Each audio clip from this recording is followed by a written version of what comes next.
मुंबईमध्ये मनोज जरांगे पाटील हे आज उपोषण करणार आहेत. अटल सेतू मार्गावर मोठ्या प्रमाणामध्ये मराठा बांधव जे आहेत ते मुंबईच्या दिशेने जात आहेत. काही माझ्यासोबत मराठा बांधव आहेत. पहाटेचे 5 वाजलेत. दादा, या अगोदर तुम्ही उपोषण केलं, म्हणजे आंदोलन केलं.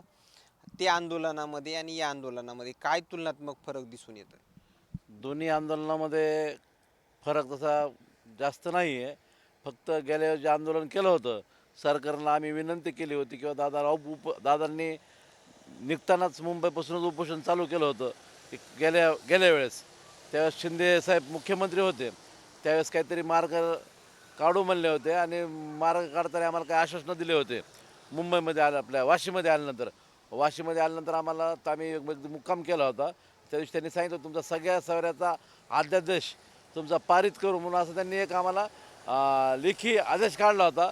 परंतु त्यानंतर त्याच्यामध्ये आम्हाला त्यांनी सरकारने वेळ काढून नेली आणि वेळ काढून नेल्यानंतर आमचं जे आरक्षण होतं दादाने उपोषण मागं घेतलं, परंतु सगळ्या स्वराचा अध्यादेश त्यांनी अद्यापपर्यंत काढलेला नाही. खरं पाहिलं तर जसे की आपण वारी जर पाहायला गेलं पंढरपूरची, ज्या ज्या ठिकाणी असन शौचालयाची व्यवस्था असते, मात्र तुमच्या इथं शौचालयाची व्यवस्था कुठं दिसत नाहीये. प्रशासन, सरकार हे कुठंतरी कमी पडलंय आंदोलनकर्त्याच्या व्यवस्थेसाठी असं वाटतंय. हो. प्रशासन कमी पडलेलं आहे. आम्ही आहे ना, बाथरूमची कुठं सोय नाही, काय नाही.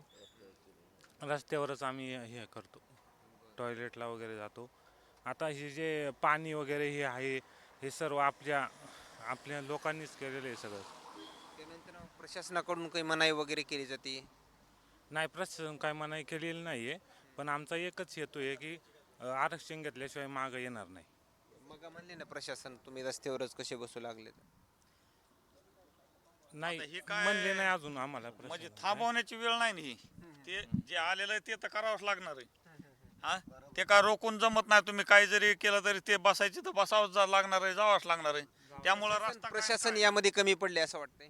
प्रशासन तर कमीच पडलेलं आहे ना. प्रशासनाची बाजू एकदम कमीच दिसते सगळी. आज आज जे आझाद मैदानावर जे आहे ते आझाद मैदानावर देखील नियोजन करण्याचं, शौचालयाचे असतील, नियोजन करण्याचा आजचाच दिवस आहे. आज होईल प्रशासनाला नियोजन एवढ्या लोकांचं असं वाटतंय का?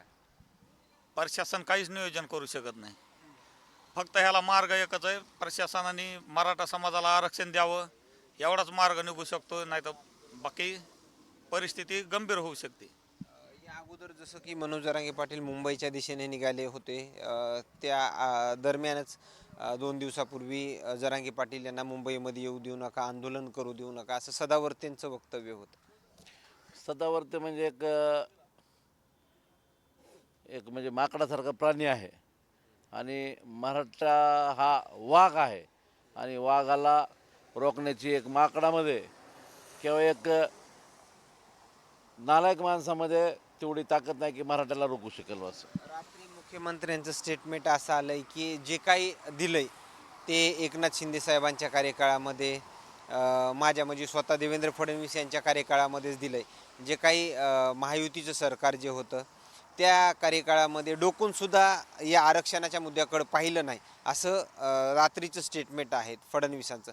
त्यांच्या वक्तव्याकडे कसं पाहता? फडणवीस साहेबाला विनंती आहे की त्या आम्हाला शिंदे साहेबाच्या काळामध्ये शिंदे समिती नेमल्यानंतर आमच्या कुणबी नोंदी निघाल्या आणि आमचं आरक्षण आम्हाला मनोजदादाच्या नेतृत्वाखाली किंवा मनोजदादाच्या अभ्यासामुळं आमचं एक 58 लाखाच्या नोंदी मिळाल्या आणि 58 लाखामुळं 2 ते 2.5 कोटी समाज आमचा आरक्षणामध्ये गेला. परंतु फडणवीस साहेबाला एवढं सांगायचं आहे की तुम्ही आम्हाला आरक्षण दिलं नाही, कारण की आरक्षण आमचं मुळात आम्ही ओबीसी म्हणजे कुणबी आणि मराठा ही जमात एकच आहे, हा आमचा प्रवर्ग आहे. त्यामुळे आम्हाला ओबीसीमधून आरक्षण दिलं ते आमचंच होतं, ते आम्हाला मिळालेलं आहे. काही अटी देखील घालून दिल्या गेलेत. मग त्याचं नियोजन वगैरे कसं असणार आहे? तुम्ही जरांगे पाटील यांच्या ताफ्यामध्ये होतात.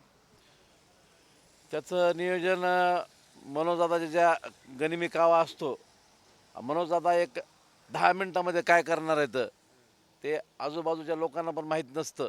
मनोजदादासारखा गनिमी कावा छत्रपती शिवाजी महाराज त्यांच्यानंतर गनिमी कावाचा वापर करणारा जगातला एकमेव व्यक्ती म्हणजे संघर्ष योद्धा मनोजदादा जरांगे पाटील. त्याच्यामुळे आम्हाला पण माहीत नसतं की मनोजदादाच्या 1 मिनटामध्ये पुढच्या 1 मिनटामध्ये काय निर्णय घेणार आहेत.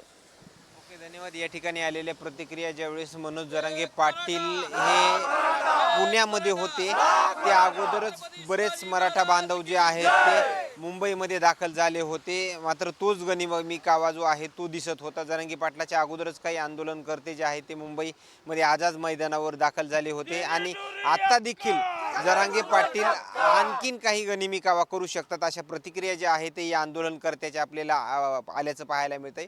आणखीन काही अपडेट्स आपल्याला या आंदोलनादरम्यान मिळतील का, या दरम्यानच्या असेच नवनवीन अपडेट्स आपण सूर्योदय न्यूज चॅनलच्या माध्यमातून या आंदोलनादरम्यानचे देण्याचं काम करू. कॅमेरामॅन सोबत सूर्योदय मीडिया, अटल सेतू.